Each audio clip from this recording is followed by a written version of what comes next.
नमस्ते दोस्तों, प्यारे बच्चों। कैसे हैं आप सब। मैं गुलाब सिंह अपने YouTube channel study with gulab sir पर आप सबका स्वागत करता हूं। और आज हम हाजिर हैं एक नया वीडियो लेकर के, नया टॉपिक लेकर के, जो कि कक्षा 8 से संबंधित है, चक्रवृद्धि ब्याज। सबसे पहले आज हम समझने का प्रयास करेंगे कि मूलधन किसे कहते हैं, प्रिंसिपल क्या होता है।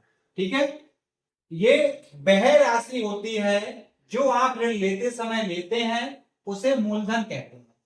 जो आप ऋण लेते समय लेते हैं उसको मूलधन कहते हैं। उदाहरण के तौर पे यदि आप 100 रुपए का ऋण लेते हैं तो आपका मूलधन कितना होगा, 100 रुपए होगा। क्या होता है ये मूलधन होता है। और मूलधन को हमेशा प्रिंसिपल कहते हैं, इसीलिए मूलधन को हम पी नोट कर लेते हैं। क्या नोट कर लेते हैं, पी नोट कर लेते हैं। ठीक है, स्क्रीनशॉट ले लेंगे इस चीज का। और फिर हम अगले की ओर बढ़ जाएंगे। अगले क्या लिखा है, ब्याज दर, रेट किसे कहते हैं।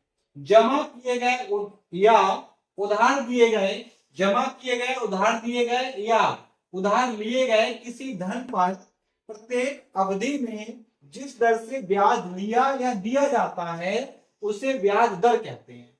उदाहरण के लिए ब्याज दर 8%, 8% वार्षिक हो तो इसका अर्थ यह है कि प्रत्येक 100 रुपए के जमा पर एक वर्ष में 8 रुपए, एक वर्ष में 8 रुपए ब्याज दिया जाएगा।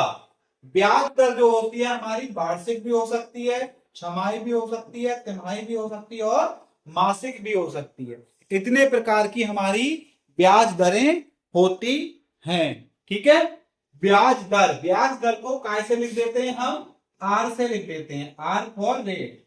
ब्याज दर को कैसे लिख देते हैं, आर से लिख देते हैं।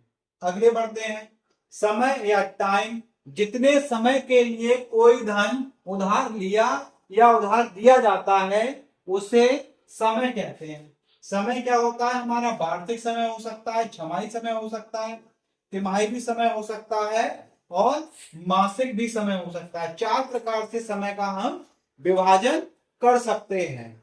अगला क्या है, मिश्र धन क्या होता है, अमाउंट जिसे कहते हैं वह धनराशि जो एक निश्चित समय अवधि के लिए किसी उधारकर्ता द्वारा उधार ली जाती है या उधार दी जाती है और ब्याज सहित वापस लौटाई जाती है, उसे हम क्या कहते हैं, अमाउंट यानी कि मिश्रण कहते हैं। 100 रुपए हमने ब्याज लिया और एक साल के बाद 8 रुपए मिला करके उसमें हमने 108 रुपए वापस कर दिया, तो ये हमारा 108 रुपए क्या कहलाएगा, ये हमारा 108 रुपए मिश्रधन कहलाएगा।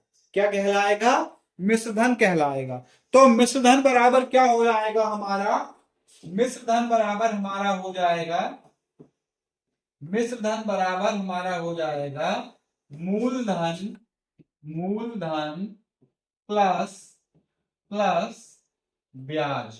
क्या हो जाएगा, मूलधन प्लस ब्याज।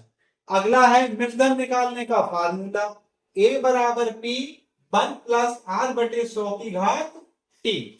ए बराबर पी 1+r/100 टी। ठीक है, जहां पर ए क्या है, ए कुल राशि है, पी क्या है, पी मूलधन है, आर क्या है, आर ब्याज दर है और टी क्या है, टी वर्षों में समय है। सबको अलग अलग लिखवा दिया है, ये भी हम नोट कर लेंगे। अगले क्या है, चक्रवृद्धि ब्याज निकालने का फार्मूला। चक्रवृद्धि ब्याज जिसे हम बोलते हैं CI, कंपाउंड इंटरेस्ट, मिश्रधन ए माइनस मूलधन पी।